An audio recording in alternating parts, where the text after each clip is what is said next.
Hello everyone, welcome to InstaKS. As a part of 70 days challenge, let us discuss few more topics. Okay, so mains exam point of view ಇಲ್ಲಿ question ಅನ್ನ ಯಾವ ರೀತಿ ಕೇಳ್ತಾರೆ different aspect ಅಲ್ಲಿ and how we should write the answer for different questions. Okay, so in today's class we'll discuss about demographic changes, that is the demographic transition or demographic cycle, and India's position with respect to demographic transition. ಜನಸಂಖ್ಯಾ ಆವರ್ತ ಅಂದ್ರೆ ಏನು ಮತ್ತೆ ಭಾರತದ ಸ್ಥಿತಿಗತಿ ಏನಿದೆ ಈ ಸಂಬಂಧಪಟ್ಟಿರುವಂತ ರಚನೆಯಲ್ಲಿ ಇದರ ಬಗ್ಗೆ ಡಿಸ್ಕಸ್ ಮಾಡೋಣ. ಸೊ ಈ ಡೆಮೋಗ್ರಫಿಕ್ ಟ್ರಾನ್ಸಿಷನ್ ಅಂತ ಅನ್ನೋದು ಏನು ಥಿಯರಿ ಇದೆ ಇದನ್ನ ಪ್ರಪೋಸ್ ಮಾಡಿದವರು ಇಟ್ ಈಸ್ WS ಥಾಮ್ಸನ್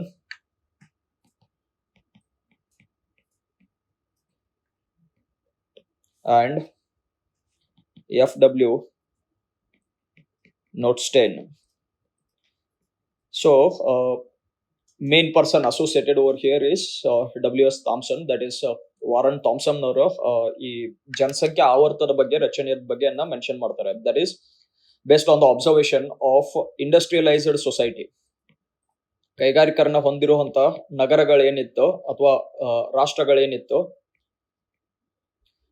ಇಲ್ಲಿರುವಂತ ಜನಸಂಖ್ಯಾ ಬದಲಾವಣೆಯ ರಚನೆಯನ್ನ ಅಬ್ಸರ್ವ್ ಮಾಡಿ ಈ ಒಂದು ಥಿಯರಿಯನ್ನ ಡಿರೈವ್ ಮಾಡ್ತಾರೆ. Okay, and based on the two factors. Actually ಈ ಇಂಡಸ್ಟ್ರಿಯಲೈಸ್ಡ್ ಸಿಟಿಯಲ್ಲಿ ಎರಡು ಅಂಶಗಳನ್ನ ಅಬ್ಸರ್ವ್ ಮಾಡಿ ಅಥವಾ ಅದನ್ನ ಅಂದ್ರೆ ಅದೊಂದು ಸ್ಟಡಿ ಮಾಡಿ ಅದ್ರ ಬೇಸಿಸ್ ಮೇಲೆ ಥಿಯರಿಯನ್ನ ಡಿರೈವ್ ಮಾಡ್ತಾರೆ. And that is based on birth rate and death rate, the way it varied and death rate, ಜನನ ದರ ಮತ್ತು ಮರಣ ದರನ್ನ ಅಧ್ಯಯನ ಮಾಡಿ ಅದರ ಬೇಸಿಸ್ ಮೇಲೆ ಈ ಥಿಯರಿಯನ್ನ ಡಿರೈವ್ ಮಾಡ್ತಾರೆ. That is demographic cycle or demographic transition. Okay, so ಜನನ ದರ ತಂದಾಗ ಏನು, ಪ್ರತಿ 1000 ಜನಸಂಖ್ಯೆಗೆ ಹುಟ್ಟುವ ಶಿಶುಗಳ ಸಂಖ್ಯೆ, that is live berths, number of live berths per 1000 population, V call it as birth rate, ಜನನ ದರ ಅಂತ ಹೇಳ್ತೇವೆ. Okay, same activity, the number of deaths per 1000 population is considered as death rate. ಪ್ರತಿ 1000 ಜನಸಂಖ್ಯೆಗೆ ಸಾಯುವ ಜನರ ಸಂಖ್ಯೆಯನ್ನ ಲೆಕ್ಕಾಚಾರ ಹಾಕಿದಾಗ ಅದನ್ನ ಮರಣ ದರ ಅಂತ ಹೇಳ್ತೇವೆ. ಸೊ ಜನನ ದರದಲ್ಲಿ ಯಾವ ರೀತಿಯಾಗಿ ಬದಲಾವಣೆ ಹೊಂದಿದೆ, ಮರಣ ದರದಲ್ಲಿ ಯಾವ ರೀತಿಯಾಗಿ ಬದಲಾವಣೆ ಹೊಂದಿದೆ ಅಂತ ಅನ್ನೋ ಅಬ್ಸರ್ವೇಷನ್ ಬೇಸಿಸ್ ಮೇಲೆ ಈ ಥಿಯರಿಯನ್ನ ಮೆನ್ಷನ್ ಮಾಡ್ತಾರೆ. So let us see how this theory explains about the population change of a particular region. Okay, so this is the way world population has changed in a course of time. Okay, so world population it was around 100 crore at the time of 1804.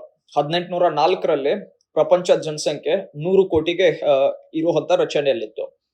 100 ಕೋಟಿ ಇರುವಂತ ಜನಸಂಖ್ಯೆ 200 ಕೋಟಿ ಆಗಕ್ಕೆ 123 ವರ್ಷ ತಗೊಂಡಿದೆ. That is 1927 it became 200 crore. That is 200 billion, 2 billion, sorry. Okay, so furthermore, to add 100 crore population, it had taken 33 years just, that is in 1960 it reached to 300 crore. So ಇದೇ ರೀತಿಯಾಗಿ 400 ಕೋಟಿ ಆಗಕ್ಕೆ ಪ್ರಪಂಚ ಜನಸಂಖ್ಯೆ ಕೇವಲ 14 ವರ್ಷ ತಗೊಂಡಿದೆ. ಅಂದ್ರೆ 300 ಕೋಟಿ ಎಂದಿದ್ದು 400 ಕೋಟಿ, from 3 billion to 4 billion it has taken only 14 years to get that change. That is in 1974 it reached 400 crore mark. So this is the way we can say the time interval, ಈ ಬದಲಾವಣೆ ಅವಧಿಯನ್ನು observation ಮಾಡ್ತಿದ್ದೀರತ್ತಂದ್ರೆ you can see very clearly it is declining. But after certain time, that is the certain range, you can see that number, the time gap, ಅಂದ್ರೆ 100 ಕೋಟಿ ಜನಸಂಖ್ಯೆ add ಆಗಕ್ಕೆ ಬೇಕಾಗ್ತಾ ಇರುವಂತ time ಮತ್ತೆ ಹೆಚ್ಚಾಗುವಂತ ರಚನೆ ಒಳಗೆ ಬರ್ತಾ ಇದೆ. So this the number you can follow up. Okay, so this the way world population has changed. ಇದನ್ನೇ ಡೈಗ್ರಾಮೆಟಿಕ್ ಆಗಿ NCERT ಅಲ್ಲಿ ಕೊಟ್ಟಿರುವಂತ ರಚನೆ ಯಾವ ರೀತಿಯಾಗಿದೆ ನೋಡಿ.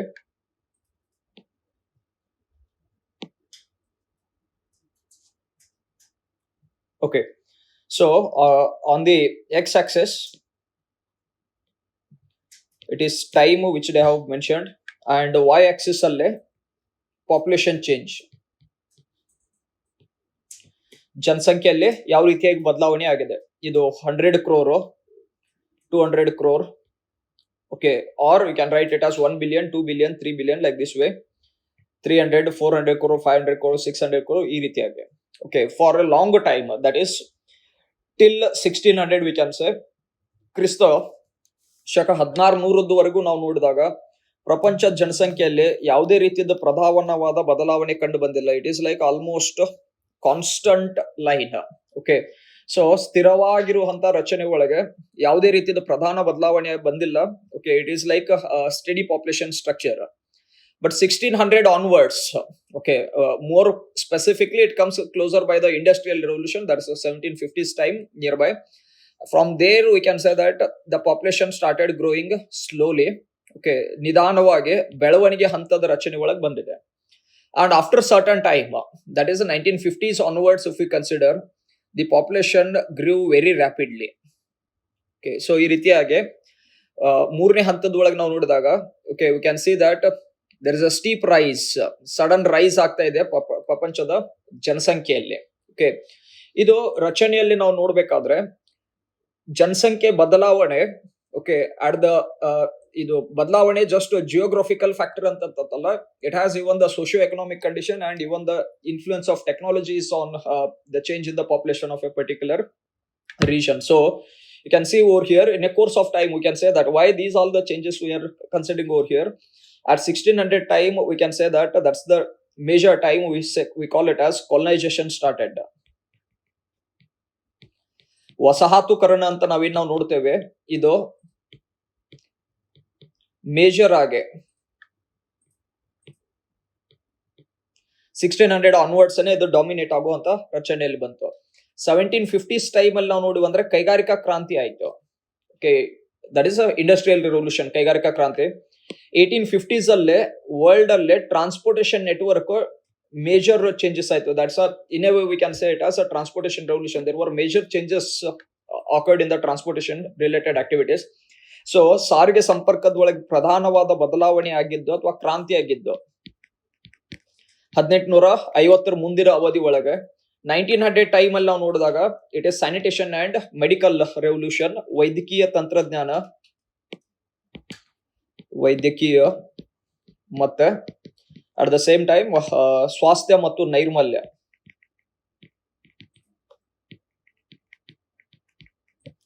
ಸ್ವಾಸ್ಥ್ಯ ಮತ್ತು ನೈರ್ಮಲ್ಯ 1950s ಟೈಮ್ ಅಲ್ಲಿ ನಾವು ನೋಡಿದ್ವಿ ಅಂತಂದ್ರೆ ಬಯೋಟೆಕ್ನಾಲಜಿ ರೆವಲ್ಯೂಷನ್ ಆಯ್ತು, ಜೈವಿಕ ತಂತ್ರಜ್ಞಾನದ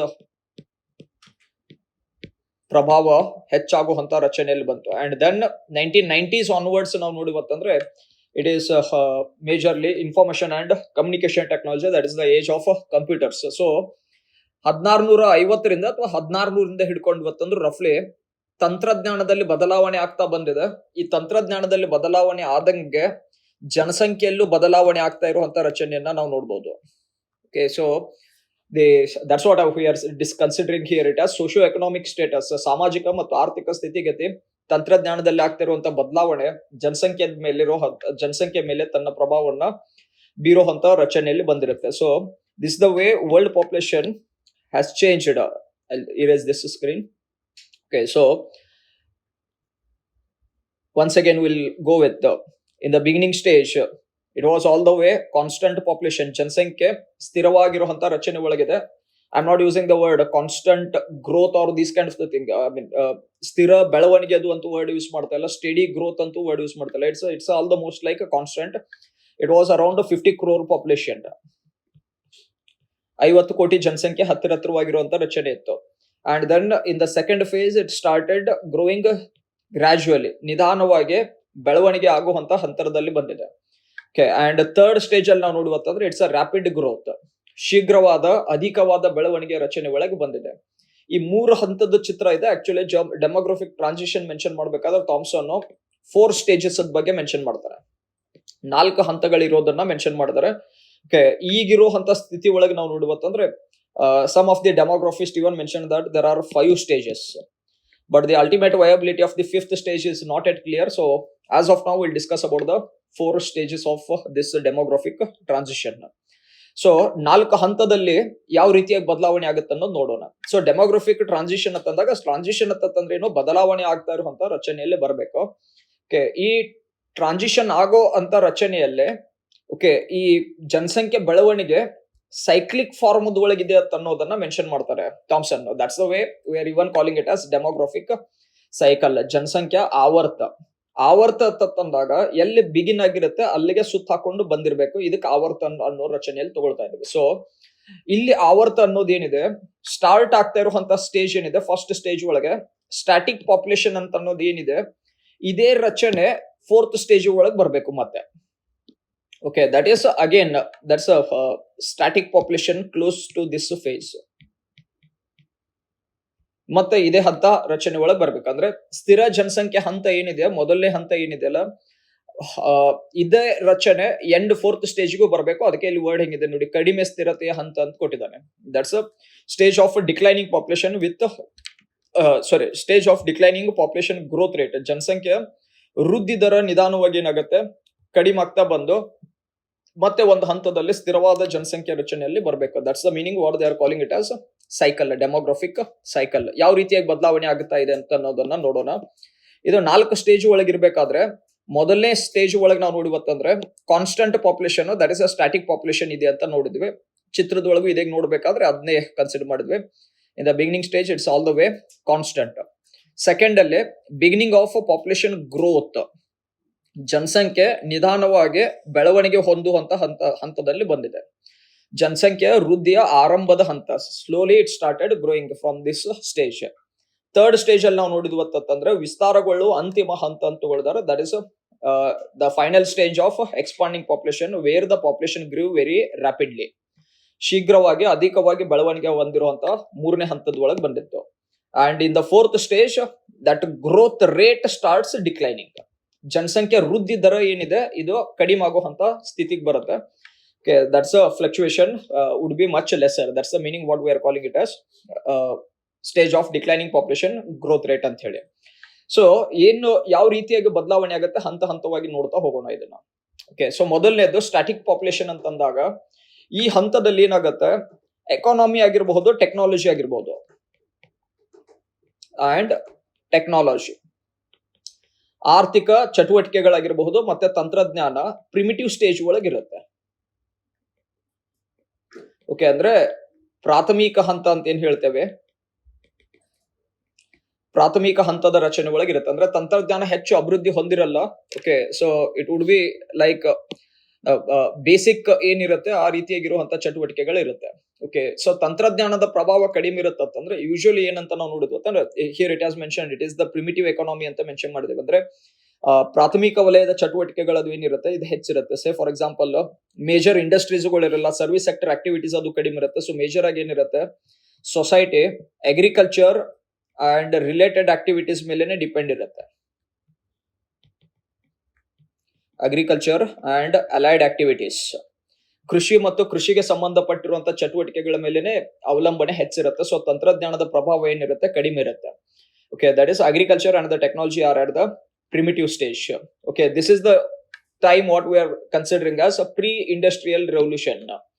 ಕೈಗಾರಿಕಾ ಕ್ರಾಂತಿ ಬಿಗಿನ್ ಆಗೋಕ್ಕಿಂತ ಮುಂಚೆ ಇರುವಂತ ಪ್ರಪಂಚ ಈ ಹಂತದಲ್ಲಿ ಇತ್ತಂತ ಅನ್ನೋದನ್ನ ಮೆನ್ಷನ್ ಮಾಡ್ತಾರೆ.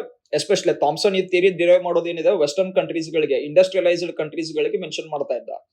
ಸೊ ಯುರೋಪಿಯನ್ ಕಂಟ್ರೀಸ್ ಒಳಗೆ ಈ ಫೇಸ್ ಅಂತ ನಾವು ನೋಡಿ ಬರ್ತಂದ್ರೆ it is before the industrial revolution.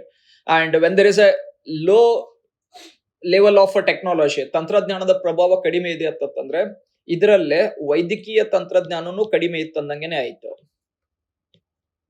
ಸರಿ, ವೈದ್ಯಕೀಯ ತಂತ್ರಜ್ಞಾನ.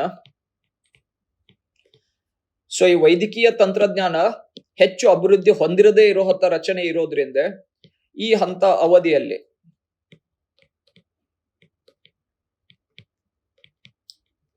ಈ ಅವಧಿಯಲ್ಲಿ ನಾವು ನೋಡಿದ್ವತ್ತಂದ್ರೆ ಸಾಂಕ್ರಾಮಿಕ ರೋಗಗಳ ಪ್ರಭಾವ ಹೆಚ್ಚಿತ್ತು.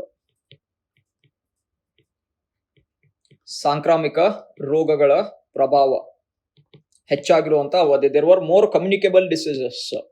Okay, so because of lesser like ones the communicable disease breaks out, it used to like take 1/3 or half of the population. Like history ಒಳಗೆ ಸಾಕಷ್ಟು ಎಕ್ಸಾಂಪಲ್ಸ್ ಗಳು ಸಿಗುತ್ತೆ. ಪ್ಲೇಗ್ ದಂತದ್ದು ಡಿಸೀಸಸ್ ಗಳು ಔಟ್ ಬ್ರೇಕ್ ಆಗುವಂತ ರಚನೆಯಲ್ಲಿ, ಫ್ಲೂದಂತಾವ ಬರುವಂತದ್ದು. ಸೊ ಈ ರೀತಿ ಕಮ್ಯುನಿಕೇಬಲ್ ಡಿಸೀಸಸ್ ಗಳು ಔಟ್ ಬ್ರೇಕ್ ಆಯ್ತಂದ್ರೆ, okay, so in a very short spam of time, ಕಡಿಮೆ ಅವಧಿ ಒಳಗೇನೆ ಆಲ್ಮೋಸ್ಟ್ ಮೂರನೇ ಒಂದು ಭಾಗದಷ್ಟು ಅದು ಹಿಂಗ್ ಜನಸಂಖ್ಯೆ ಏನಾಗ್ತಿತ್ತು, ಕಡಿಮೆ ಆಗುವಂತ ರಚನೆಗಳಿರ್ತಿತ್ತು. ಅಂದ್ರೆ in a way we are saying that ಸಾಂಕ್ರಾಮಿಕ ರೋಗಗಳು ಹೆಚ್ಚಿದೆ ಅಂತಂದ್ರೆ ಮರಣ ದರ ಹೆಚ್ಚಿದಂತಂದಂಗ ಆಯ್ತು.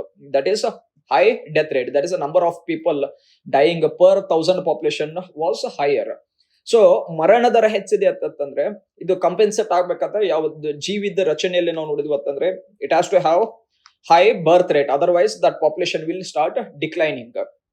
ಜನಸಂಖ್ಯೆನೇ ಇಳಿಯೋ ಹಂತ ರಚನೆ ಒಳಗೆ ಬರ್ತಾ ಇತ್ತು. ಸೊ ಈ ಹಂತದಲ್ಲಿ ನಾವು ನೋಡಿವತ್ತಂದ್ರೆ ಮೊದಲನೇ ಹಂತದ ಒಳಗಿದ್ದಾಗ ಮೇಜರ್ ಪಾಯಿಂಟ್ ಅದು I have mention here, note ಒಳಗೆ ಫಸ್ಟ್ ಪಾಯಿಂಟ್ ಅಲ್ಲಿ ಮೆನ್ಷನ್ ಮಾಡಿದ್ರು ಸಹ ಅದರದ್ದು ಎಕ್ಸ್ಪ್ಲನೇಷನ್ ಎಂಡಿ ಕೊಡ್ತಿದ್ದೀನಿ, ಬಟ್ ದಟ್ಸ್ ರಿಲೆವೆಂಟ್ ಅಂತಂದ್ರೆ birth rate was also high in the first stage and death rate was also high. ಜನನ ದರನು ಅಧಿಕ ಇತ್ತು, ಮರಣ ದರನು ಅಧಿಕ ಇತ್ತು. ಸೇ ಫಾರ್ ಎಕ್ಸಾಂಪಲ್ ಈಗ 49 ಜನನ ದರ ಇದೆ ಅಂತ ತಗೊಳ್ಳ, ಓಕೆ, ಅದೇ ಒಂದು ವರ್ಷದ ಒಳಗೆ ಲೆಕ್ಕಾಚಾರ ಇರ್ತದೆ. So number of people dying taking birth per 1000 population in a particular time span and number of people dying per 1000 population in a particular time span. So 1 year ಲೆಕ್ಕಾಚಾರದ ಒಳಗೆ ನೋಡುವಂದ್ರೆ, ಓಕೆ, 1000 ಜನಸಂಖ್ಯೆಗೆ ಅಜ್ಯೂಮ್ ಮಾಡ್ಕೊಳ್ಳೋಣ ಜನನ ದರ 49 ಇದೆ, ಮರಣ ದರ 47 ಅಥವಾ 48 ಅದು ಇದೆ ಅಂತ ಕನ್ಸಿಡರ್ ಮಾಡಿದ್ವಿ ಅಂತಂದ್ರೆ, okay, so let us say it is 48 ಅಂತ ನಾವು ಕನ್ಸಿಡರ್ ಮಾಡಿದ್ವಿ ಅಂತಂದ್ರೆ there is no any major change in the population which is going on over here.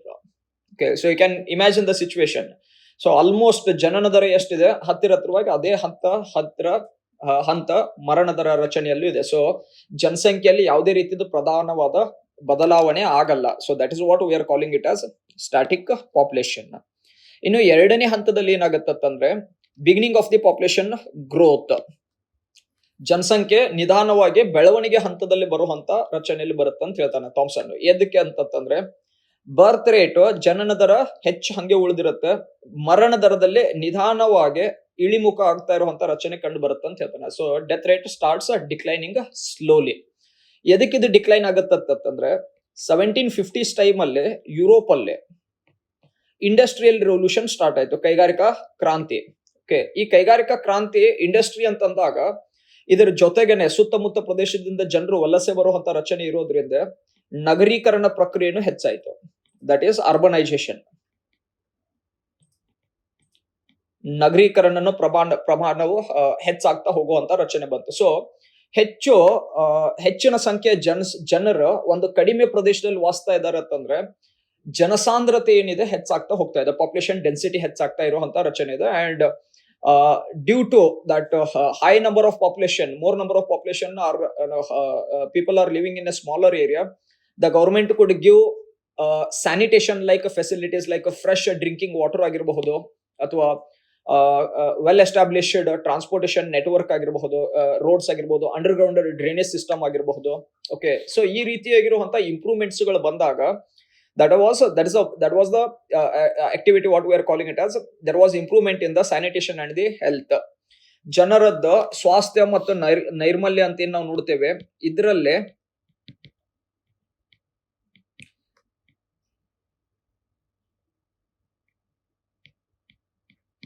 Okay, ಸ್ವಾಸ್ಥ್ಯ ಮತ್ತು ನೈರ್ಮಲ್ಯದಲ್ಲಿ ಏನು ಇಂಪ್ರೂವ್ಮೆಂಟ್ ಆಗುವಂತ ಸಿಚುವೇಶನ್ ಬಂತು. ಫ್ರೆಶ್ ಡ್ರಿಂಕಿಂಗ್ ವಾಟರ್ ಸಪ್ಲೈ ಮಾಡ್ಬೇಕಾದ್ರೆ ಸೊ ಮೆನಿ ಆಫ್ ದೀಸ್ ಆಹಾರ ಧಾನ್ಯಗಳ ಪೂರೈಕೆ, that is sufficient food grains ಅದು ಸಪ್ಲೈ ಮಾಡುವಂತ ರಚನೆ. ಯಾಕಂತಂದ್ರೆ when you are going with industrial activities, machine made activities ಅಂತ ನಾವು ನೋಡಿ ಬಂದ್ರೆ ಅಗ್ರಿಕಲ್ಚರ್ ಪ್ರೊಡಕ್ಷನ್ ಏನಾಯ್ತು ಇನ್ಕ್ರೀಸ್ ಆಗುವಂತ ರಚನೆ ಒಳಗೆ ಬಂದಿತ್ತು. ಸೊ ಈ ಅಂಶಗಳ ಆಧಾರದ ಮೇಲೆ ಸ್ಲೋಲಿ ಮರಣ ದರ ಏನಾಗಕ್ಕೆ ಸ್ಟಾರ್ಟ್ ಆಯ್ತು, ಇಳಿಯೋ ಹಂತಕ್ಕೆ ಬಂತು.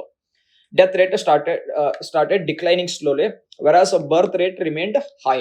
ಸೊ ಜನನ ದರ 49 ಇದೆ ಅಂತ ಏನ್ ನಾವು ನಂಬರ್ ತಗೊಂಡಿದ್ವಿ 1000 ಜನಸಂಖ್ಯೆಗೆ, okay, it remained as it is. Whereas the death rate ಮರಣ ದರ ನಾವು ನೋಡಿದಾಗ ಸ್ಲೋಲಿ ಆಗಿ 43, 42, 38 ಈ ರೀತಿಯಾಗಿ ಇಳಿಮುಖ ಆಗೋ ಹಂತದೊಳಗೆ ಬರೋದಕ್ಕೆ ಸ್ಟಾರ್ಟ್ ಆಯ್ತು. ಸೊ ಜನನ ದರ ಅಧಿಕ ಆಗಿದೆ, ಮರಣ ದರ ಇಳಿತಾ ಇದೆ ಅಂತಂದ್ರೆ ಪಾಪ್ಯುಲೇಷನ್ ಅಲ್ಲಿ ಏನಾಗಕ್ಕೆ ಸ್ಟಾರ್ಟ್ ಆಯ್ತು, ಸ್ಲೈಟ್ ಆಗಿ ಚೇಂಜಸ್ ಬರೋದಕ್ಕೆ ಸ್ಟಾರ್ಟ್ ಆಯ್ತು. So it started growing slowly. So ಜನಸಂಖ್ಯೆಯ ಆವರ್ತದ ರಚನೆಯಲ್ಲಿ ಎರಡನೇ ಹಂತದ ಒಳಗೆ ನಿಧಾನವಾಗಿ ಬೆಳೆಯುವಂತ ಹಂತದ ಒಳಗೆ ಬರುವಂತ ಸ್ಥಿತಿಯಲ್ಲಿ ಬಂದ್ಬಿಡ್ತು ಪ್ರಪಂಚದ ಜನಸಂಖ್ಯೆ. And simultaneously close to this there were medical research was going on, and through the health and sanitation related activities much of the communicable diseases were brought under control. And in the third phase, ಮೂರನೇ ಹಂತದ ಒಳಗೆ ನಾವು ನೋಡಿದಾಗ ಜನಸಂಖ್ಯೆ ವೇಗವಾಗಿ ಬೆಳವಣಿಗೆ ಆಗಿರುವಂತಹ ಹಂತದಲ್ಲಿ ಬಂದಿರುವಂತಹ ರಚನೆಯನ್ನ ನೋಡ್ತೇವೆ. ಇಲ್ಲಿರುವಂತಹ ರಚನೆಯಲ್ಲಿ birth rate started showing the symptom of declination. ನಾವು ಜನನ ದರದಲ್ಲಿ ನಿಧಾನವಾಗಿ ಇಳಿಮುಖ ಆಗ್ತಾ ಇರುವಂತ ಬಂತು. ಮರಣ ದರ ಇಟ್ ವಾಸ್ ಅಟ್ ಲೋವೆಸ್ಟ್. ಮರಣ ದರ ಅತಿ ಕಡಿಮೆ ಆಗುವಂತ ರಚನೆ ಒಳಗೆ ಬಂತು. ಬಟ್ ಜನನ ದರ ಏನಾಯ್ತು, ಈಗ ಥರ್ಡ್ ಸ್ಟೇಜ್ ಒಳಗೆ ಸ್ಲೋ ಆಗಿ ಅದು ಡಿಕ್ಲೈನ್ ಆಗುವಂತ ರಚನೆಯಲ್ಲಿ ಬಂತು. That is a birth rate slowly starts declining, but it will be higher than the death rate, and the death rate was much lower because the medical revolution had taken place. Okay, ವೈದ್ಯಕೀಯ ಕ್ರಾಂತಿಯಲ್ಲೇ ಹೆಚ್ಚಿನ ಸಂಖ್ಯೆಯ ಸಾಂಕ್ರಾಮಿಕ ರೋಗಗಳ ನಿಯಂತ್ರಣದೊಳಗೆ ಬಂದ್ಬಿಟ್ಟು more communicable diseases ಗಳು ಏನಿದ್ವೋ ಇವು control ಒಳಗೆ ಬಂತು. Adding to this there was one more activity which went on, that is biotechnology related activity. ಜೈವಿಕ ತಂತ್ರಜ್ಞಾನದಲ್ಲೂ ಸಹ ಹೆಚ್ಚಿನ ಬದಲಾವಣೆಗಳಾಗಬೇಕಾದ್ರೆ, so we can imagine there are two activities. What we can say that for a disease I am developing a medicine. ಒಂದು ರೋಗ ಇದೆ ಅಂತಂದ್ರೆ ಅದಕ್ಕೆ ಒಂದು ಔಷಧಿಯನ್ನ ತಯಾರು ಮಾಡ್ತೀನಿ ಅನ್ನೋದು ಅಷ್ಟೇ ಅಂತಲ್ಲ, ಟೆಕ್ನಾಲಜಿ ಯಾವ ರೀತಿಯಾಗಿ ಇಂಪ್ರೂವ್ ಆಗೋದಕ್ಕೆ ಸ್ಟಾರ್ಟ್ ಆಯ್ತು ಅಂತಂದ್ರೆ ರೋಗಗಳನ್ನ ಮೊದಲೇ ನಿಯಂತ್ರಣ ಮಾಡುವಂತ ರಚನೆಗಳಿಗೂ ಬಂತು. They try to control the diseases like even the it was like they are together in a way actually biotechnology revolution and medical revolution. But later on stage ಒಳಗದು ನಾವು ನೋಡುವ ಅಂದ್ರೆ vaccine like activities were much developed. Okay, ಲಸಿಕೆಗಳದು ಏನು ಮಾಡ್ತೀವಿ ನಾವು, ಇವು ಮುಂದೆ ಬರುವಂತ ರೋಗಗಳನ್ನೇ ಸಾಕಷ್ಟು ನಿಯಂತ್ರಣ ಮಾಡುವಂತ ರಚನೆಯಲ್ಲಿ ಬಂತು. And in the biotechnology revolution there were genetically modified crops ಗಳಾಗಿರಬಹುದು, okay, hybrid variety seeds ಗಳಾಗಿರಬಹುದು. Many of these activities started taking place. Okay, so ಈ ಜೈವಿಕ ತಂತ್ರಜ್ಞಾನದ ಪ್ರಭಾವದಿಂದಾಗಿ ಆಹಾರದ ಉತ್ಪಾದನೆಯಲ್ಲೂ ಹೆಚ್ಚಾಯಿತು, ಸಾಂಕ್ರಾಮಿಕ ರೋಗಗಳ ನಿಯಂತ್ರಣ ನಿಯಂತ್ರಣ ಆಗೋದಕ್ಕೆ ಸಾಧ್ಯ ಆಯಿತು. So communicable diseases var controlled completely. And medical revolution and the biotechnology revolution together, okay, almost suppressed majority of the diseases. And simultaneously, as the industries are growing, societies, urbanization is growing slowly, the health and sanitation improved, and at the same time education related activities, all these kind of things. In a way we can say that overall standard of living ಅಂತ ನಾವೇನು ನಾವು ನೋಡ್ತಾ ಇದ್ವಿ, ಇದು improve ಆಗುವಂತ ರಚನೆ ಒಳಗೆ ಬಂದಿರೋದ್ರಿಂದ ಈ ಹಂತದಲ್ಲಿ ನಾವು ನೋಡಿದಾಗ ಜನನ ದರ ಹೆಚ್ಚಿದ್ದು ಮರಣ ದರ ಅತಿ ಕಡಿಮೆ ಆಗುವಂತ ರಚನೆ ಒಳಗೆ ಬಂದಿರೋದ್ರಿಂದ the population started showing A symptom of sudden rapid growth. Okay, ಇದೇಗ ನಾನು ಚಾರ್ಟ್ ಅಲ್ಲಿ ಕೊಟ್ಟಿರಬೇಕಾದ್ರೆ ನೀವು ನಂಬರ್ಸ್ ಗಳು ನೋಡಬಹುದಾಗಿತ್ತು. ಸ್ಟಾರ್ಟಿಂಗ್ 123 ವರ್ಷ ತಗೊಳ್ಳಿತ್ತು 100 crore ಪಾಪ್ಯುಲೇಷನ್ ಆಡ್ ಆಗ್ಬೇಕಂದ್ರೆ 1 billion to 2 billion ಆಗ್ಬೇಕಾದ್ರೆ 123 years ತಗೊಂಡಿತ್ತು. 2 billion to 3 billion ಆಗ್ಬೇಕಾದ್ರೆ 33 years ಅಷ್ಟೇ ತಗೊಳ್ತು. 3 to 4 billion ಆಗ್ಬೇಕಾದ್ರೆ just it took 14 years, and 4 to 5 it just took 13 years, and then 12 years. So you can imagine the situation. ಈ phase ಅಲ್ಲಿ ಹೆಂಗ್ ಬರ್ತಾ ಇದೆ ಅಂತಂದ್ರೆ 13-12 ವರ್ಷದ ಲೆಕ್ಕಾಚಾರದ ಒಳಗೆ ಪ್ರಪಂಚ ಜನಸಂಖ್ಯೆ 100 ಕೋಟಿ ಹೆಚ್ಚಾಗ್ತಾ ಇರುವಂತ ರಚನೆ ಒಳಗೆ ಬಂದಿದೆ. That's why the third stage we call it as population explosion stage. Population explosion stage, ಇದನ್ನೇ ನಾವು ಜನಸಂಖ್ಯಾ ಸ್ಫೋಟದ ಹಂತ ಅಂತ ಹೇಳ್ತೇವೆ. ಜನಸಂಖ್ಯಾ ಸ್ಫೋಟದ ಹಂತ, that's a population explosion stage. So the world population grew much rapidly. That's the structure we can see in the third phase. So ನಾಲ್ಕನೇ ಹಂತದ ಒಳಗೆ ನಾವು ನೋಡಿದಾಗ the population started showing the growth rate started showing declination. Okay, so ಯಾವ ರೀತಿಯಾಗಿ ಬರ್ತಾ ಇದೆ ಅಂತಂದ್ರೆ ನಾಲ್ಕನೇ ಹಂತದಲ್ಲಿ ಮರಣ ದರ ಅಂತೂ ಆಲ್ರೆಡಿ ಇಳಿದಿದೆ. ಓಕೆ, ಸಾಕಷ್ಟು ರೋಗಗಳನ್ನ ಅದು ನಿಯಂತ್ರಣ ಮಾಡ್ತಾ ಇದೆ. ಗೊತ್ತಂದ್ರೆ ಮರಣ ದರ ಕಡಿಮೆ ಆಗಿದೆ, ಜನನ ದರ ನಿಧಾನವಾಗಿ ಕಡಿಮೆ ಆಗ್ತಾ ಬಂದು ಕಡಿಮೆ ಇರುವಂತ ಅಂದ್ರೆ ಕೆಳ ಸ್ತರದಲ್ಲಿರುವಂತ ಹಂತಕ್ಕೆ ಬರುತ್ತನ್ನೋ ರಚನೆಯಲ್ಲಿದೆ. ಓಕೆ, ಎದಕ್ಕೆ ಜನನ ದರ ಕಡಿಮೆ ಆಗತ್ತಂದ್ರೆ ಸ್ಲೋಲಿ ಫರ್ಟಿಲಿಟಿ ರೇಟ್ ಅಂತ ನಾವು ಮೆನ್ಷನ್ ಮಾಡ್ತೇವೆ, ಇದು ಡಿಕ್ಲೈನ್ ಆಗುವಂತ ಹಂತದೊಳಗೆ ಬರುತ್ತೆ. ಇದಕ್ಕೆ ಫಲವತ್ತತೆಯ ದರ ಅಂತ ಹೇಳ್ತೇವೆ. ಫಲವತ್ತತೆಯ ದರ. ಸೊ ಫರ್ಟಿಲಿಟಿ ರೇಟ್ ಅಂತಂದಾಗ it is calculated for a menstruating woman. Okay, so ಮಹಿಳೆಯರಲ್ಲಿ ಇದು ಲೆಕ್ಕಾಚಾರ ಹಾಕ್ತಾರೆ ಅಂತಂದ್ರೆ ಫಲವತ್ತತೆಯ ದರ ಅಂತಂದ್ರೆ ಓಕೆ ಒಬ್ಬ ಮಹಿಳೆ ಓಕೆ ಜೀವಿತಾವಧಿಯಲ್ಲಿ ಅಂತಂದ್ರೇನು ಮಕ್ಕಳನ್ನ ಹೆರುವಂತ ಕ್ಷಮತೆ ಇರುವಂತ ಅವಧಿಯಲ್ಲಿ ಎಷ್ಟು ಮಕ್ಕಳಿಗೆ ಜನನವನ್ನ ನೀಡಬಹುದು. So how many berths she can give. Okay, ಅಥವಾ ಎಷ್ಟು ಮಕ್ಕಳನ್ನ ಹೆರಬಹುದು, ಇದನ್ನ ಫಲವತ್ತತೆಯ ದರ ಅಂತ ಹೇಳ್ತೇವೆ. ಸೊ ಈಗ ಸೇ ಫಾರ್ ಎಕ್ಸಾಂಪಲ್ ಒಂದ್ ಮಹಿಳೆ 2 ಮಕ್ಕಳಿಗೆ ಜನನ ಕೊಡ್ತಾ ಇದ್ದಾಳೆ ಅಂತಂದ್ರೆ her fertility rate is 2 in number. So it is 2 in number. Okay, so ಈಗ ಒಂದ್ 10 ಮಹಿಳೆಯರಿಗೆ ಸೇರಿ ಓಕೆ ಸೇ ಫಾರ್ ಎಕ್ಸಾಂಪಲ್ 23 ಮಕ್ಕಳಿದಾವೆ ಅಂತಂದ್ರೆ ಫರ್ಟಿಲಿಟಿ ರೇಟ್ ಎವರೇಜ್ ಆಗಿ ಅಂತ ನಾವು ನೋಡಿ ಬಂದ್ರೆ ಇಟ್ ಈಸ್ 2.3 in ನಂಬರ್. ಈ ರೀತಿಯಾಗಿ ಸೊ ಇದು ಕ್ಯಾಲ್ಕುಲೇಷನ್ ಮಾಡ್ಬೇಕಾದ್ರೆ ಸ್ಲೋ ಆಗಿ ಏನಾಗ್ತಿರುತ್ತೆ, ತಂತ್ರಜ್ಞಾನದ ಪ್ರಭಾವದಿಂದಾಗಿ ಫಲವತ್ತತೆಯ ದರ ಏನಾಗ್ತಿರುತ್ತೆ, ಇಳಿಮುಖ ಆಗ್ತಾ ಇರುವಂತ ರಚನೆಯಲ್ಲಿ ಬರುತ್ತೆ. ಎದಕ್ಕೆ ಈ ರೀತಿಯಾಗಿ ಆಗ್ತಿದೆ ಅಂತಂದ್ರೆ 4th ಸ್ಟೇಜ್ ಅಲ್ಲಿ ನಾವು ನೋಡಿದಾಗ ದೈಹಿಕ ಶ್ರಮ ಕಡಿಮೆ ಆಗಿರುವಂತ ರಚನೆ ಇರೋದ್ರಿಂದ ಲೈಫ್ ಸ್ಟೈಲ್ ಡಿಸೀಸಸ್ ಗಳದು ಏನಾಗುತ್ತೆ, ಹೆಚ್ಚಾಗೋದಕ್ಕೆ ಸ್ಟಾರ್ಟ್ ಆಗುತ್ತೆ. ಓಕೆ, ಸೊ ಈ ಲೈಫ್ ಸ್ಟೈಲ್ ಡಿಸೀಸಸ್ ಅಲ್ಲಿ ಅಥವಾ ಜೀವನ ಶೈಲಿಗೆ ಸಂಬಂಧಪಟ್ಟಿರುವಂತ ರೋಗಗಳಂತ ಹೇಳ್ತೇವೆ. ಈಗ ಸೇ ಫಾರ್ ಎಕ್ಸಾಂಪಲ್ ಒಬೆಸಿಟಿ ಆಗಿರ್ಬೋದು, ಎಕ್ಸೆಸಿವ್ ಈಗ ಬೊಜ್ಜು ಅಂತ ಹೇಳ್ತೇವಲ್ಲ, ಈ ರೀತಿಯಾಗಿ ಬ್ಲಡ್ ಪ್ರೆಷರ್ ಅಲ್ಲಿ ವೇರಿಯೇಷನ್ ಆಗೋದಾಗಿರ್ಬೋದು, ಅಥವಾ ಬ್ಲಡ್ ಶುಗರ್ ಲೆವೆಲ್ ಅಲ್ಲಿ ವೇರಿಯೇಷನ್ ಆಗಿರಬಹುದು, BP ಶುಗರ್ಸ್ ಅದಂತಾವು ಅಂದ್ರೆ ಈಗ ನಾವು ಸಕ್ಕರೆ ಕಾಯಿಲೆ ಅದು ಅಂತ ಏನ್ ಹೇಳ್ತೇವೆ, ಅಧಿಕ ರಕ್ತದೊತ್ತಡ ಅದು ಏನಿದಾವೆ, ಇಂಥ ರೋಗಗಳು ನಂಗೆ ಗೊತ್ತಿಲ್ದಂಗೆನೆ ನಮ್ಮ ಬಾಡಿ ಒಳಗೆ ಅದು ಆಡ್ ಆಗುವಂತ ರಚನೆ ಒಳಗೆ ಬಂದಿರುತ್ತೆ. And most importantly 4th phase ಒಳಗಿದ್ದಾಗ ದಿ ಇಂಡಸ್ಟ್ರಿಯಲೈಸೇಷನ್ ಪೀಕ್ ಅಲ್ಲಿ ಬಂದು ಬಿಟ್ಟಿರುತ್ತೆ.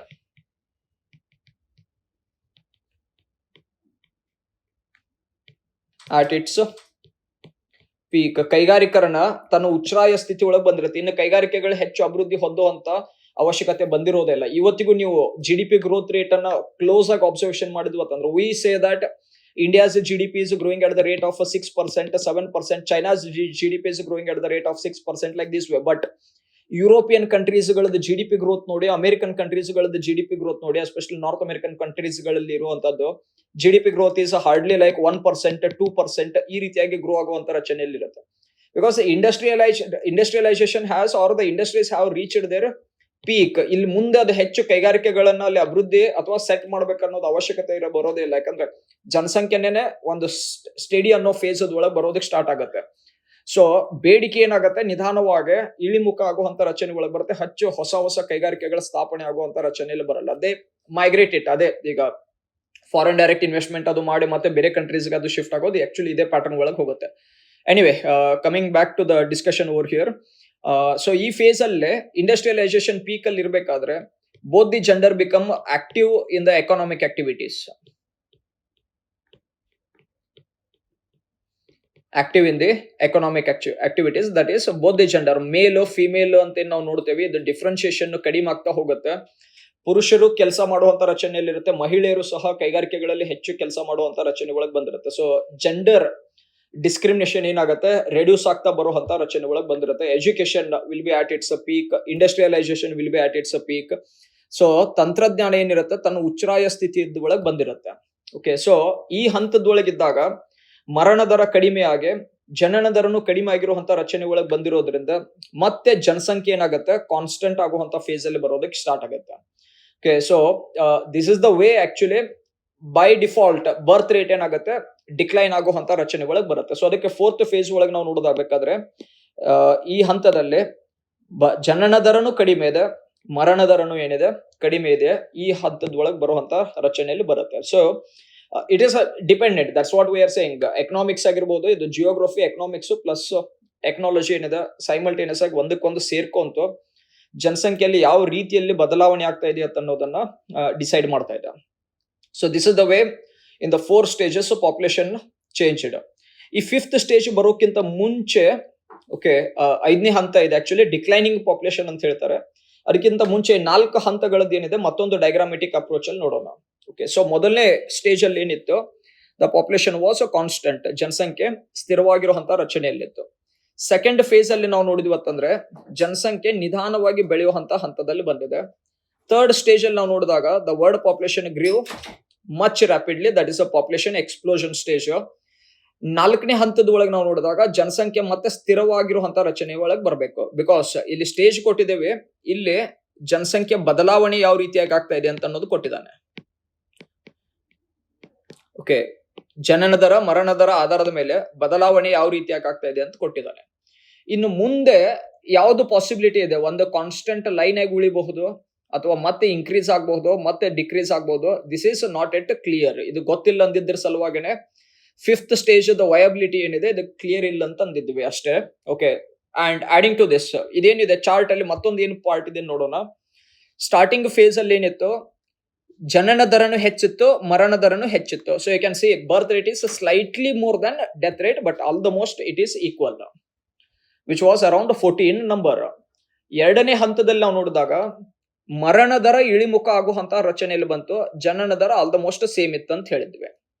Birth rate remained as it is and death rate started declining slowly. Third face ಅಲ್ಲಿ ನಾವು ನೋಡ್ಬೇಕಾದ್ರೆ ಮರಣ ದರ ಕಂಪ್ಲೀಟ್ ಆಗಿ ಲೋವರ್ ಫೇಸ್ ಒಳಗೆ ಹೋಗಿದೆ ಅಂಡ್ ಥರ್ಡ್ ಫೇಸ್ ಅಲ್ಲಿ ಜನನ ದರ ನಿಧಾನವಾಗಿ ಇಳಿಮುಖ ಆಗುವಂತ ರಚನೆಯಲ್ಲಿ ಬರುತ್ತೆ. Birth rate started declining slowly and in the fourth stage both reached lower level. ಜನನ ದರನು ಕಡಿಮೆ ಆಗಿದೆ, ಮರಣ ದರನು ಕಡಿಮೆ ಆಗಿದೆ. You can see that the number came closer to 10 in number. So 7, 8 ಅಂತ ಅನ್ನೋ ರೀತಿ ಒಳಗೆ ಈ ರೀತಿಯಾಗಿ ಜನನ ದರದು ಆಗುತ್ತೆ. ಈ ಯುರೋಪಿಯನ್ ಕಂಟ್ರೀಸ್ ಒಳಗೆ ಅದು ನೋಡು ಅಂದ್ರೆ ಜನನ ದರ it is hardly 1 or 2 in number per 1000 population. So that's the way it has declined. So ಇದರ ಬೇಸಿಸ್ ಮೇಲೆ ಮುಂದೆ ಮತ್ತೆ 3 ಹಂತದ ಒಳಗೆ ಯಾವ್ದು ಹೋಗುತ್ತೆ ಅನ್ನೋದು still it is not clear. ಅದಕ್ಕೆ ಫಿಫ್ತ್ ಸ್ಟೇಜ್ ಏನಿದೆ ನೋಡೋಣ.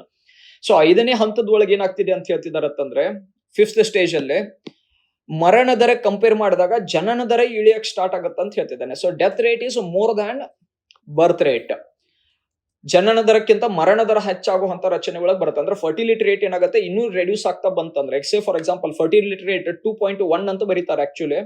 ಓಕೆ, ಇದಕ್ಕಿಂತನೂ ಕಡಿಮೆ ಆಯ್ತಂದ್ರೆ ಫಲವತ್ತತೆ ದರ ಜನಸಂಖ್ಯೆನೇ ಇಳಿಮುಖ ಆಗುವಂತ ರಚನೆ ಒಳಗೆ ಬರುತ್ತೆ. ಅಲ್ಲಿ give one simple example. 2 number ಇತ್ತಂದ್ರೆ ಜನಸಂಖ್ಯೆಯಲ್ಲಿ ಬದಲಾವಣೆ ಆಗಲ್ಲ ಅಂತ ಹೇಳ್ತಾರೆ. ಅದಕ್ಕಿಂತಲೂ ಕಡಿಮೆ ಆಯ್ತಂದ್ರೆ that country is in problem. Because for example there are 2 couples ಇದಾರೆ ಅಂತ ತಗೊಳ್ಳ, 1, 2, 3 and 4 2 ದಂಪತಿಗಳಿದ್ದಾರೆ ಅಂತ ತಗೊಳ್ಳ. ಓಕೆ, ಇವ್ರಿಗಿಬ್ರು ಮಕ್ಕಳು ಹುಟ್ಟಿದ್ದಾರೆ ಅಂದ್ರೆ, so let us say ABCD, that the of spring. Okay, let us imagine these are getting married. Okay, so A and C, B and D ಇವ್ರದ್ದು ಮದುವೆ ಆಗ್ತಿದೆ ಅಂದ್ರೆ ಇವ್ರಿಗೆ 2 ಮಕ್ಕಳು ಹುಟ್ಟಿದಾವತ್ತಂದ್ರೆ, ಯಾಕಂದ್ರೆ ಫಲವತ್ತತೆ ತರ 2 ಅಂತಂದ್ರೆ 2 ಮಕ್ಕಳು ಹುಟ್ಟಿದಾವತ್ತಂದ್ರೆ, ಸೇ ಫಾರ್ ಎಕ್ಸಾಂಪಲ್ ಇವ್ರಿಗಿಬ್ರು ಮಕ್ಕಳು ಹುಟ್ಟಿದಾವತ್ತಂದ್ರೂ ಸಹ ನೀವು ನೋಡಿ 4 ಅಂದ್ರೆ ಇದು ವೇರಿಯಸ್ ಫೇಸ್ ಒಳಗೆ ನೋಡ್ರಿ ಅಂದ್ರೆ ಇಲ್ಲೂ ಜನಸಂಖ್ಯೆ 4 ಇತ್ತು, ಇಲ್ಲಿಯೂ 4 ಜನರೇನೆ ಇದ್ದಾರೆ, ಇಲ್ಲಿನೂ ಸಹ 4 ಜನರೇನೆ ಇದ್ದಾರೆ. So there is no any change in the population. So ಅದಕ್ಕೆ 2.1ಕ್ಕಿಂತ ಫಲವತ್ತತೆ ದರ ಕಡಿಮೆ ಆಯ್ತಂದ್ರೆ ಆ ಪ್ರದೇಶದ ಜನಸಂಖ್ಯೆನೇ ಏನಾಗುತ್ತೆ ಕಡಿಮೆ ಆಗುವಂತ ರಚನೆ ಒಳಗೆ ಬರುತ್ತೆ. ಕೆಲವು ಯುರೋಪಿಯನ್ ಕಂಟ್ರೀಸ್ಗಳು ಈ ಸಿಂಪ್ಟಮ್ಸ್ ಅನ್ನ ಆಲ್ರೆಡಿ ತೋರಿಸ್ತಿದಾವೆ. ಲೈಕ್ ಜರ್ಮನಿ ಆಗಿರ್ಬೋದು, ಹಂಗರಿ ಆಗಿರ್ಬೋದು, ನಾರ್ವೆ, ಸ್ವೀಡನ್ ಆಗಿರ್ಬೋದು. Many of these countries are showing that they have entered the fifth stage. But ಎಲ್ಲಾ ರಾಷ್ಟ್ರಗಳು ಈ ಹಂತದಲ್ಲಿ ಬರುತ್ತೋ ಇಲ್ಲೋ ಅಂತ ಅನ್ನೋದು ಇಲ್ಲಿವರೆಗೂ ಅಂತೂ ಗೊತ್ತಿಲ್ಲ. ಓಕೆ, ಸೊ ಫಸ್ಟ್ 4 ಸ್ಟೇಜಸ್ ಒಳಗೆ ಏನಿದೆ, ಇಂಡಸ್ಟ್ರಿಯಲೈಸ್ಡ್ ಕಂಟ್ರೀಸ್ ಅನ್ನ ಅಬ್ಸರ್ವೇಷನ್ ಮಾಡಿ ಏನು ಥಾಮ್ಸನ್ ಇದು ಥಿಯರಿ ಡಿರೈವ್ ಮಾಡಿದ್ದ. To extent it is relevant, though some of the countries are not showing. Even the first 4 phases ಒಳಗೂ ಅದು ಇನ್ಫ್ಲೂಯೆನ್ಸ್ ತೋರಿಸದೇ ಇರುವಂತ ರಚನೆ ಒಳಗೂ ಕೆಲವು ರಾಷ್ಟ್ರಗಳದ್ದು ಜನಸಂಖ್ಯೆಯಲ್ಲಿ ಬದಲಾವಣೆ ಆಗಿದೆ. ಬಟ್ ಮೋಸ್ಟ್ ಎಕ್ಸೆಪ್ಟೆಡ್ ಥಿಯರಿ ಏನಿದೆ 4 ಸ್ಟೇಜಸ್ ವರೆಗೂ ಏನಾಗಿದೆ ಜನಸಂಖ್ಯೆ ಬದಲಾವಣೆ ಹೊಂದ್ತಾ ಇರುವಂತ ರಚನೆಯಲ್ಲಿದೆ.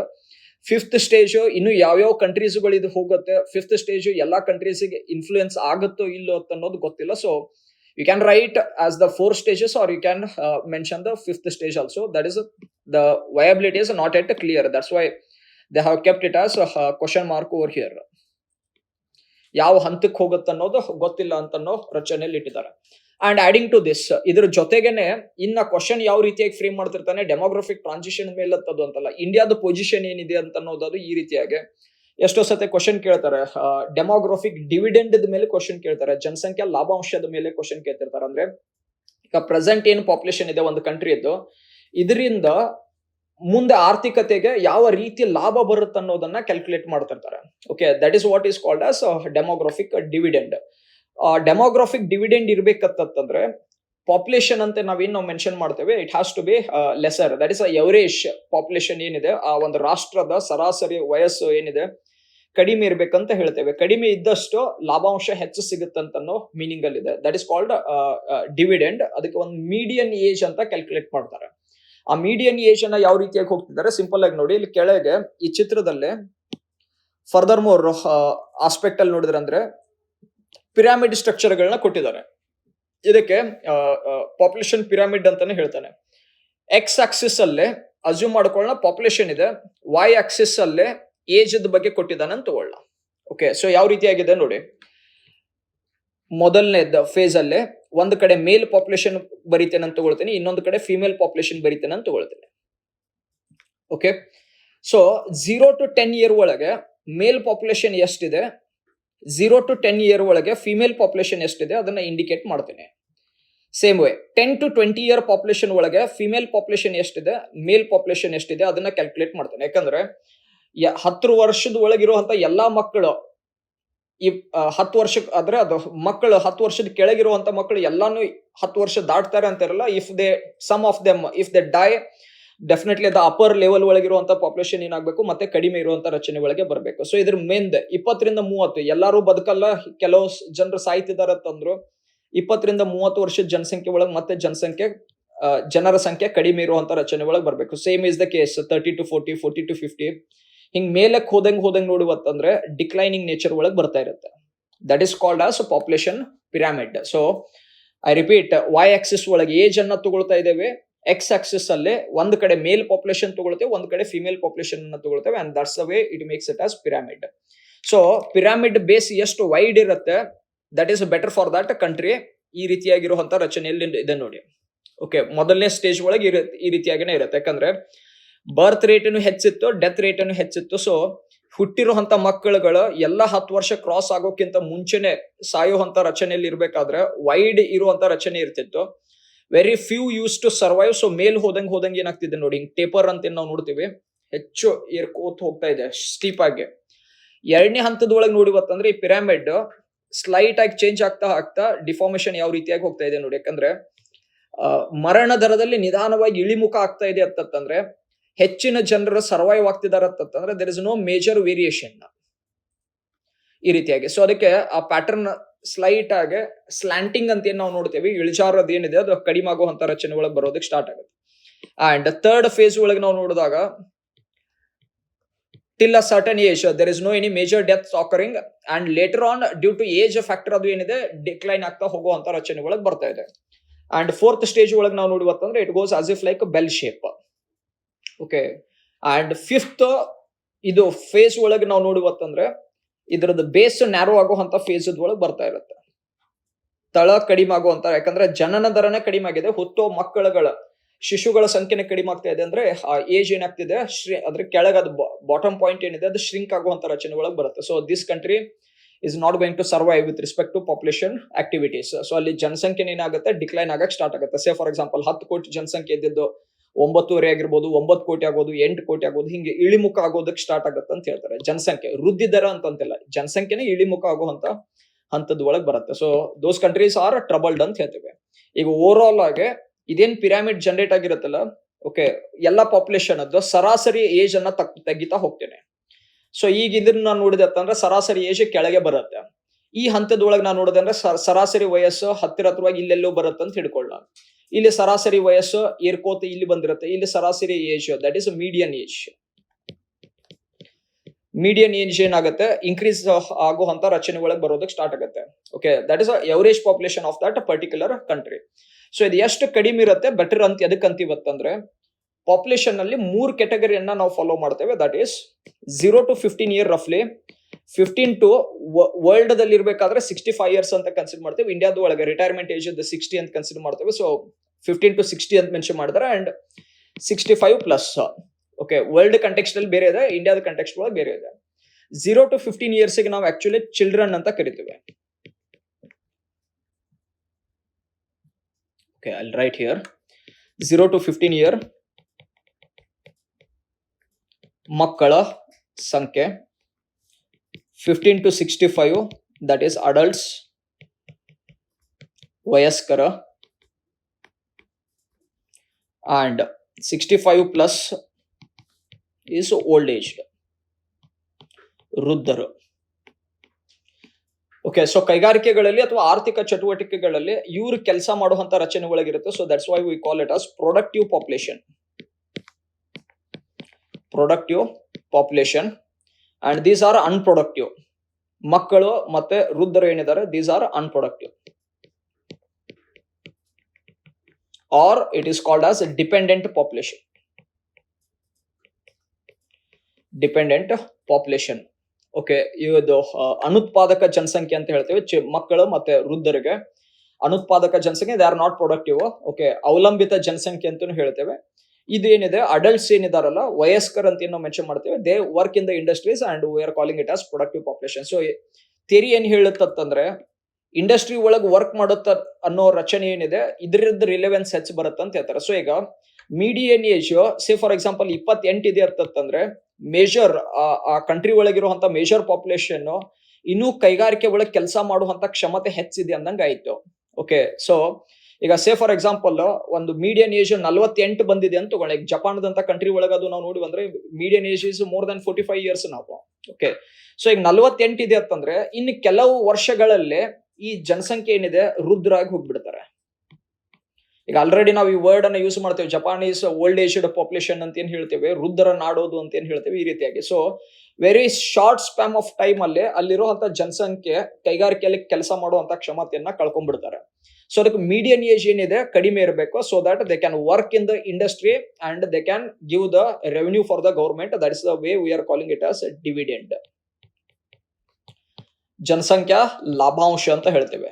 ಇದರದ ಮೇಲೆ ಇರುವಂತಹ ರಚನೆಯಲ್ಲಿ ಇರುತ್ತೆ. ಸೊ ಸರಾಸರಿ ವಯಸ್ಸು ಏನಿರಬೇಕು ಕಡಿಮೆ ಇರಬೇಕು. ಸೊ ಇಂಡಿಯಾದ ಮೀಡಿಯನ್ ಏಜ್ ಈಗ ರೈಟ್ ನಾವು ನೋಡಿದ್ವತ್ತಂದ್ರೆ it is around 28 and that is good for India. That still for a longer span of time, ಇನ್ನು ನಾವು ಹಲವಾರು ದಶಕಗಳವರೆಗೂ ನಾವು ನೋಡಿವತ್ತಂದ್ರೆ ಆರ್ಥಿಕ ಚಟುವಟಿಕೆಗಳಲ್ಲಿ ಕೆಲಸ ಮಾಡುವಂತ ಕ್ಷಮತೆ ಇರುವಂತ ಜನಸಂಖ್ಯೆ ಹೆಚ್ಚಿನ ಪ್ರಮಾಣದಲ್ಲೇನೆ ಉಳಿಯುತ್ತೆ. So absolutely there is no problem. But there is one question ಏನತ್ತಂದ್ರೆ ಇದು ಜನಸಂಖ್ಯೆ ಇದ್ದಿರುವಂತ ಜನಸಂಖ್ಯೆ ಲಾಭ ಕೊಡುತ್ತೋ ನಷ್ಟ ಕೊಡುತ್ತೋ ಅನ್ನೋದನ್ನು ಇದೆ actually.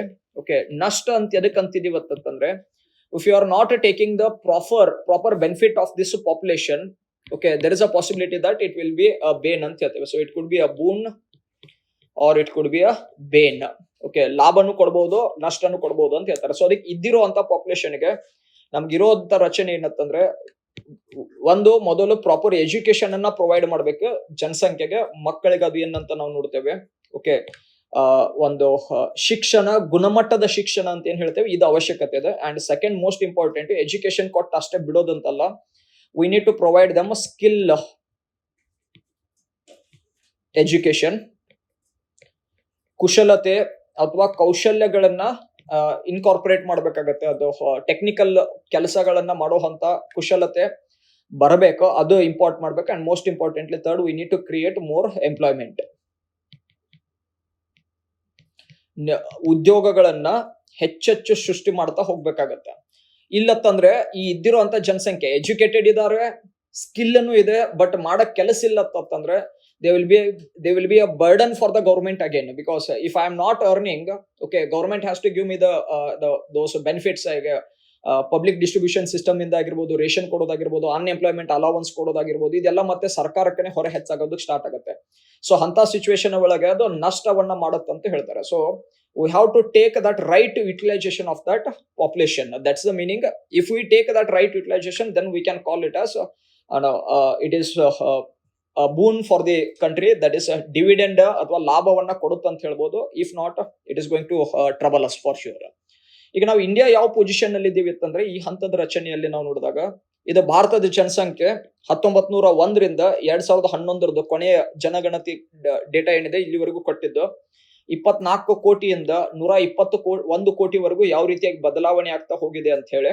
Okay, and simultaneously growth ಯಾವ್ಯಾವ ರೀತಿಯಾಗಿ ಚೇಂಜ್ ಆಗ್ತಾ ಹೋಗಿದೆ ಅಂತ ಅನ್ನೋದನ್ನ ಮೆನ್ಷನ್ ಮಾಡಿದ್ದಾರೆ. ಇದು ಒಂದು ದಟ್ ಇಸ್ 1921 ಸೆನ್ಸಸ್ ಅಲ್ಲಿ ನಾವು ನೋಡುವಂದ್ರೆ ಪಾಪ್ಯುಲೇಷನ್ ಡಿಕ್ಲೈನ್ಡ್, ಜನಸಂಖ್ಯೆನೇ ಕಡಿಮೆ ಆಗಿರುವಂತ ರಚನೆ ಬಂದಿತ್ತು. That was the reason because of plague which broke out back then 1916 1917 ಅಲ್ಲಿ ಅದು.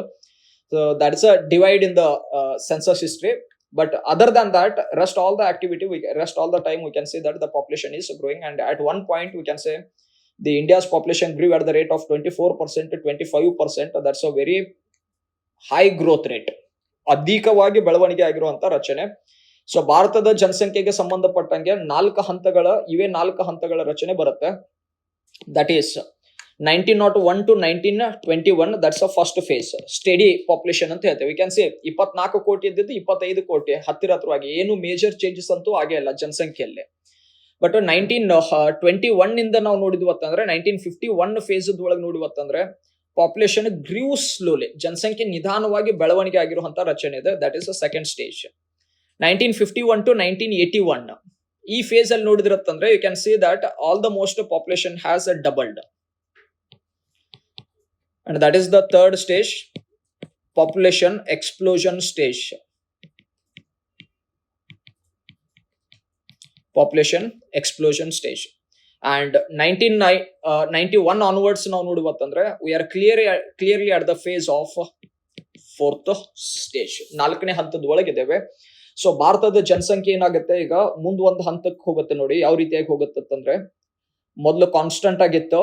Okay, and then it started growing slowly. At one point it grew rapidly, that is 1951 to 1981. And then in ಮುಂದೆ ನಾವು ನೋಡು ಅಂದ್ರೆ you can see that growth rate ಹೆಂಗ್ decline ಆಗ್ತಾ ಹೋಗ್ತಾ ಇದೆ ನೋಡಿ. ವೃದ್ಧಿ ದರ ಕಡಿಮೆ ಆಗ್ತಾ ಹೋಗ್ತಿದೆ ಅಂತಂದ್ರೆ ಇನ್ನು ಮತ್ತೆ ಕರ್ವ್ ಸ್ಲೈಟ್ ಆಗಿ ಹಿಂಗ ಟಿಲ್ಟ್ ಹಾಕೊಂಡು ಮುಂದೆ ಹೋಗಿ ಒಂದು ಹಂತಕ್ಕೆ ಕಾನ್ಸ್ಟೆಂಟ್ ಆಗಿ ಬರೋದು. There is a possibility that by 2050 India's population would become constant, steady. There is a possibility, we are saying. There could be a changes, but assumption ಏನಿದೆ ಅಂತಂದ್ರೆ ಸುಮಾರು 2050 ಹಂತರವಾಗಿ, that is the mid of this century ಏನಿದೆ, ಈ ಶತಮಾನದ ಮಧ್ಯದ ಅವಧಿ ಒಳಗೆ ಭಾರತದ ಜನಸಂಖ್ಯೆ ಸ್ಥಿರವಾಗಿ ಬರಬಹುದು. ಇನ್ ಕೇಸ್ ಬಂದಿತ್ತಂದ್ರೆ India's population would come closer to 180 crore. 180 ಕೋಟಿ ಜನಸಂಖ್ಯೆಗೆ ಹತ್ತಿರವಾಗಿ ಬಂದು ಭಾರತದ ಜನಸಂಖ್ಯೆ ಸ್ಥಿರವಾಗಿ ಬರಬಹುದು ಅಂತಿದ್ದಾರೆ. That would be the end of the cycle. That is fourth stage ಏನಿದೆ, ಸ್ಟೆಡಿ ಪಾಪ್ಯುಲೇಷನ್ ಫೇಸ್ ಒಳಗೆ ಬಂದು ಇದ್ರ ಮುಂದೆ ಹೆಚ್ಚು ಬದಲಾವಣೆ ಆಗಲ್ಲ ಅಂತ ಅಸ್ಯೂಮ್ಷನ್ ಮಾಡಿದ್ದಾರೆ. So let us see how it goes on. So as of now we have crossed 140 crore. Okay, but by 2050 we would reach ಯಾಕಂತಂದ್ರೆ ಪಾಪ್ಯುಲೇಷನ್ ಗ್ರೋತ್ ರೇಟ್ ಏನಿದೆ ಕ್ಲಿಯರ್ಲಿ ಡಿಕ್ಲೈನ್ ಆಗುವಂತ ರಚನೆಯನ್ನ ತೋರಿಸ್ತಾ ಇದೆ. ಸೊ ಕ್ವಶನ್ ಕೆಲವು ಸತಿ ಹೆಂಗ್ ಕೇಳಬಹುದು ಅಂತಂದ್ರೆ what is the position of India with respect to demographic transition with respect to the recent activities, ಅದು ಅಂತ ಈ ರೀತಿಯ ಕ್ವಶನ್ ಕೇಳಬಹುದು.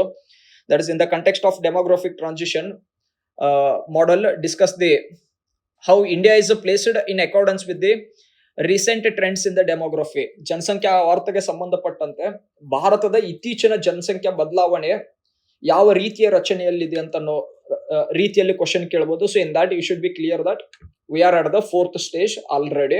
4ನೇ ಹಂತದ ಒಳಗೆ ಎಂಟರ್ ಆಗಿದ್ದೇವೆ, but population is growing. Okay, that is a clear. ಜನಸಂಖ್ಯೆ ವೃದ್ಧಿ ಅಂತೂ ಆಗ್ತಾ ಇದೆ, ಬಟ್ ವೃದ್ಧಿ ದರದಲ್ಲಿ ಬದಲಾವಣೆ ಆಗ್ತಾ ಇದೆ. ಓಕೆ, 21% ಗ್ರೋ ಆಗಿರುವಂತಹದ್ದು ಈಗ ಲಾಸ್ಟ್ 2011 ಸೆನ್ಸಸ್ ಅಲ್ಲಿ 17.5% ಗ್ರೋ ಆಯ್ತು. ಅಂಡ್ ಫರ್ದರ್ ಕಮಿಂಗ್ ಸೆನ್ಸಸ್ ಒಳಗೆ ಇದು ಗ್ರೋತ್ ರೇಟ್ ಇನ್ನೂ ಕಡಿಮೆ ಆಗುವಂತ ರಚನೆಯಲ್ಲಿ ಇರುತ್ತೆ. ಸೊ ಈವನ್ ಇಂಡಿಯಾದ ಕಂಟೆಕ್ಸ್ಟ್ ಒಳಗೆ ಕೇಳಿದಿರತ್ತಂದ್ರೆ you should be able to go through it. So one thing is that we should get the benefit, reap the benefit of this population. That is, dividend has to be taken care, but for that we need to look after these 3 things. Okay, otherwise we'll miss out the benefit. Then it would be a loss for the country. Anyway, hope you enjoyed the class. Make sure that any relevant question if they ask with respect to these kind of the thing, you'll be able to go through it. Thank you.